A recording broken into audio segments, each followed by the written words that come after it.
Anna, I wanted to start with the 2016 Rio Olympic Games and how you missed out on that by literally 100th of a second. Clearly at the time, talent wasn't an issue. It isn't now even. But just talk us through that mental challenge for you at that point in time. Yeah, I would say, I think obviously a lot of people would think that it was this very, very dark part of my life. But if I had to be honest, it was not a fun experience. But I wasn't too down in the dumps, at least. So I think at that moment, obviously, you wish you could just redo that race because the one split second is nothing. But also, I was a 19-year-old girl, and it was never part of our plans to go to the 2016. It only became part of the plan 2 months before when I made the qualifying time. So I think then I started creating this expectation for myself of now I'm going to the Olympics. And for me, it was just I think when it didn't happen, I just knew at that moment, obviously God had a plan.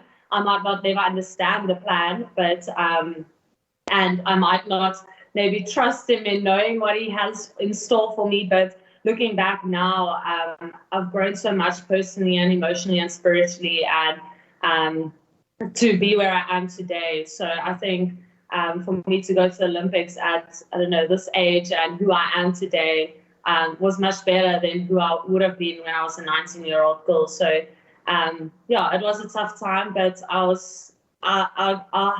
held on to my faith, and I think that's what brought me through it as well. And I must say, I think the biggest part that brought me through was definitely my coach, Rocco, because that's when I moved to Rocco as well. And just him getting me to love my sports again and to really love what I do and remind me of why I'm doing this. And it's not to get to the Olympics, it's not to be the best performer, but to just enjoy it, because ultimately I'm blessed to do what I love every single day. So I just had to remind myself of that. Yeah.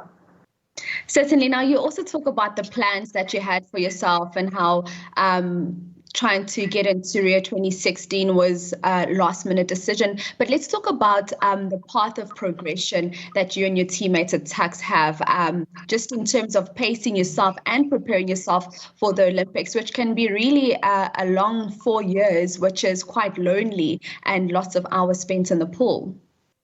Yeah, I would say, I always said swimming might be an individual sport, but that is only when you dive into the pool and you have to race. The rest of the things that got me to where I am was team effort. And if I didn't have my team, whether it is sponsors, whether it is my teammates next to the pool, I wouldn't be where I am today. It's those people that drive me every single day. It's not nice waking up in the morning at 5 or 6 in a winter morning and having to dive into an outdoor pool.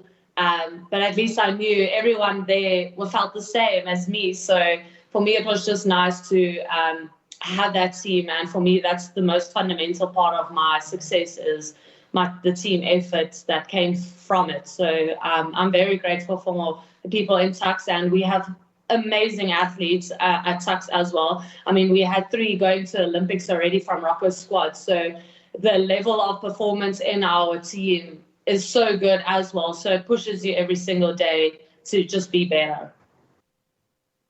Certainly. Now, despite the many hours that you spent training with Coach Rocco, a young Tatjana was also building a second career, an important one at that, as studying and looking at what you can do outside of sport and looking at your financial sciences. How's that going along for you? And just tell us about the importance of life outside of the pool.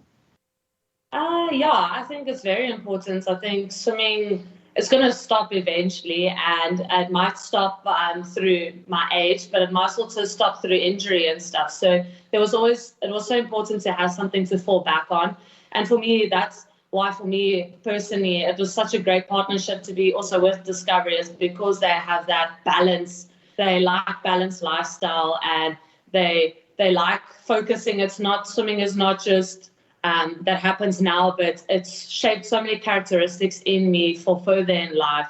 The discipline, the healthy living, and it's stuff I'm so grateful for. So yeah, I would definitely say for me it was just also great to keep my mind off of just swimming. I think coming home and just wondering about swimming the whole time, I think that I was able to use my studies to take my mind off of swimming a bit.